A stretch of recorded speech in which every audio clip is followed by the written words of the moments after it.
नमस्कार, मैं हूं निवेदिता। हाउडी मोदी कार्यक्रम के बाद से वैसे तो पूरा पाकिस्तान परेशान है, लेकिन पाकिस्तानी प्रधानमंत्री की दिक्कत कुछ ज्यादा ही है।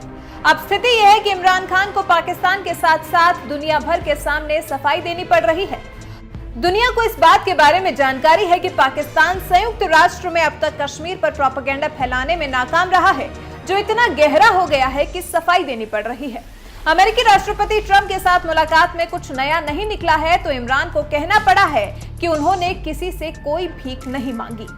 इमरान खान यही नहीं रुके, उन्होंने ये भी साफ कर दिया है कि वो अभी भारत पर हमला करने की हालत में नहीं है। इस बात को पूरी दुनिया जानती है कि कश्मीर पर इमरान का प्रोपेगेंडा दुनिया समझ चुकी है।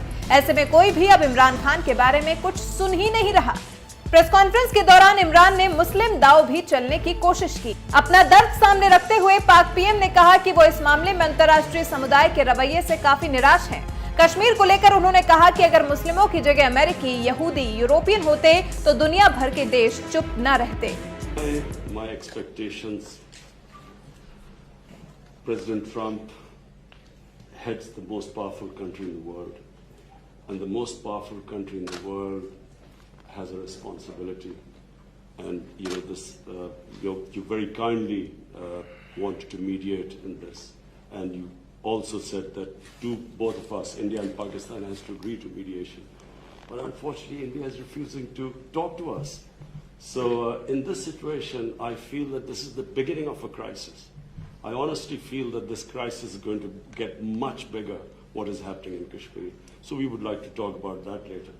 But just the fact that the position of the United States, it's the most powerful country. It can affect the United Nations Security Council. It has a voice. So we look to the US to put out flames in the world. हालांकि इमरान खान को इस सच्चाई के बारे में भी अच्छे से मालूम है। पाकिस्तानी प्रधानमंत्री ने कहा कि वो इस बात को जानते हैं कि दुनिया का रवैया पाकिस्तान और हिंदुस्तान के प्रति अलग अलग क्यों है। इमरान ने कहा कि दरअसल दुनिया भारत को एक बड़े मार्केट के तौर पर देख रही है, जहां 1.25 अरब लोग रहते हैं। ये सब कुछ पिछले कुछ दिनों में काफी तेजी से बदला है। जब से टेक्सास में हाउडी मोदी कार्यक्रम का आयोजन किया गया है, तभी से पाकिस्तान को यह एहसास हो चला है कि कहने को अमेरिका उसे कुछ भी कहे, लेकिन भारत के साथ उसकी किसी भी तरह की लड़ाई बिल्कुल अकेले की है, और अकेले की लड़ाई में पाकिस्तान किसी भी तरीके से भारत के सामने टिक नहीं पाएगा। I look forward, Mr. President, to talk to you about obviously Afghanistan, which is a big issue for us Pakistanis, because stability in Afghanistan means stability in Pakistan. We also want to talk about all three neighbors: Afghanistan, India, Kashmir, and of course Iran. We will discuss the situation there, because all three neighbors of Pakistan. And he lives in a very friendly neighborhood. I mean, as if there are not already enough challenges, Mr. President, after your last meeting with the Prime Minister, you offered to mediate between India and Pakistan over Kashmir. And since then, the situation has gotten more complicated, and India continues to deny or accept any mediation. So where does the offer stand now, and don't you think It would always stand. If I can help, I would certainly do that. And it will be dependent on both of these gentlemen. One without the other doesn't work if you're going to do mediation or if you're going to do an arbitration. But certainly I would be willing to help if both Pakistan, let's say, and India wanted me to do that. I am ready, willing, and able. It's a complex issue. It's been going on for a long time. But if both wanted it, I would be ready to do it. Mr. President, but the only thing is, reverting back to my question in the Oval Office on Kashmir. Yes. The thing is, you are asking both the parties to accept and agree. One is aggressor, violator of the UN resolutions, and plus non-compliance, plus merging Kashmir into its own territory. This is the which kind of is reporter against I the like. resolution. I like this reporter. And how can you? Are you a member of this team or are you? I'm a member of this. I'm not a member of this team. I'm You know an what? independent You're journalist. saying Now, the what thing you is- think. Let me complete my question, Mr. No, but President. I have to be How requested. how can you make an aggressor and an That's aggressor okay. meet and the violation of the UN resolutions? Very fair question or statement. Let me put that one down as a statement if you don't mind. But you're right. You have to have two parties that want to agree. And when they come, and at some point India may come, I have a very good relationship with Prime Minister Modi. I have a very good relationship with Prime Minister Khan.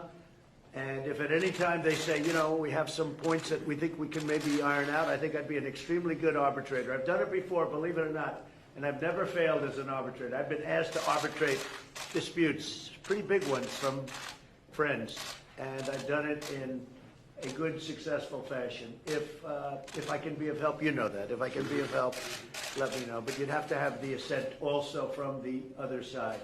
Mr. President, this is Mr. President.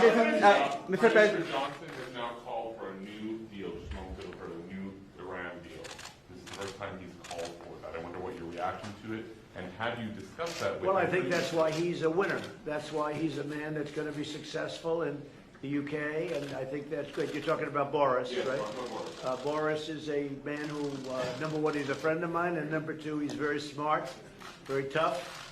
And he does want a new deal because the other deal was ready to expire. It was a very short number of years left. All that money paid and wasted.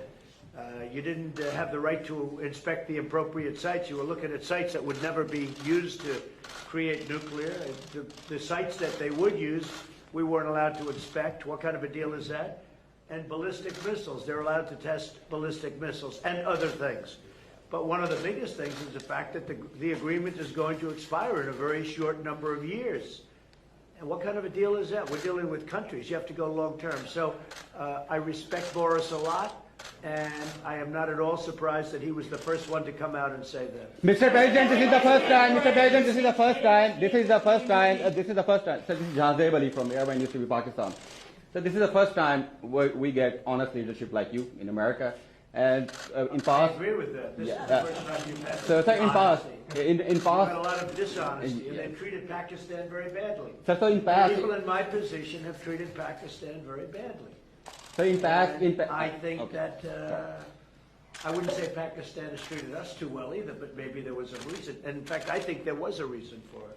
so in past you had said that you don't trust Pakistan. So when we have honest leadership, I and trust Pakistan, but people before me didn't, but they didn't know what they were doing. So it's just one of those little problems in life. You know, you know what I do? I trust this gentleman right here. And I do trust Pakistan. I know I have a lot of Pakistani friends living in New York. They're smart.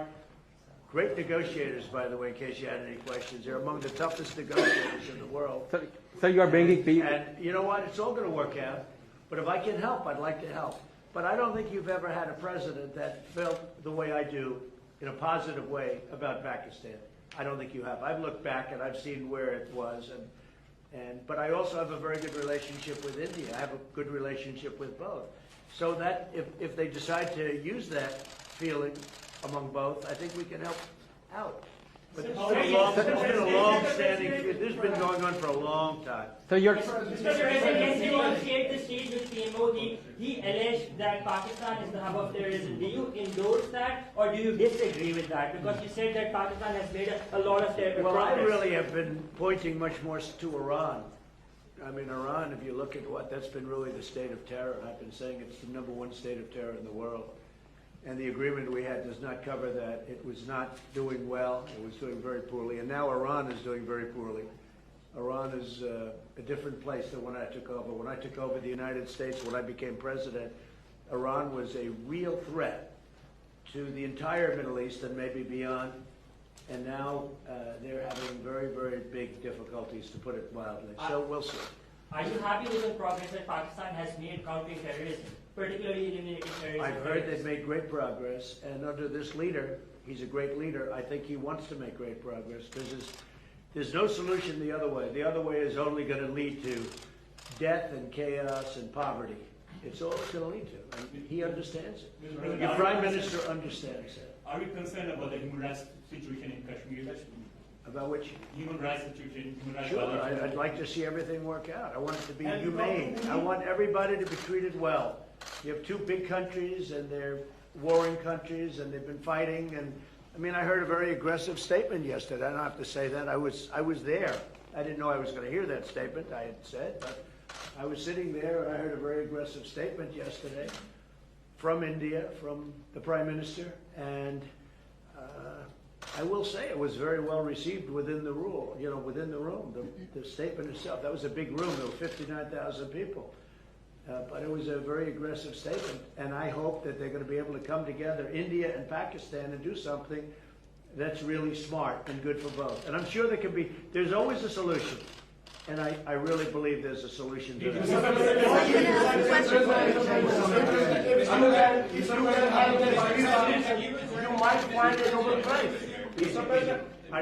You've asked one already. Go ahead. Quickly. Make 1 second statement. Now, if Go ahead, make a you statement. can solve this outstanding issue of Kashmir, very likely and definitely you will be deserving a Nobel Prize on that. I think Each I'll get a Nobel Prize for How a lot about of that? things. Mr. President. I think I'm going to get a Nobel Prize for a lot of things if they gave it out fairly, which they don't. They gave one to Obama immediately upon his ascent to the presidency, and he had no idea why he got it. And you know what? That was the only thing I agreed with him on. Mr. President. Right, come on. Other than Pakistan and India, the Kashmiri people are suffering last 15 days. They will talk later on, but right now there was human rights violation in Kashmir. 50 days lockdown, no internet, no food, nothing. So, what do you want to do for Kashmiri people? Where do you find reporters like this? These guys are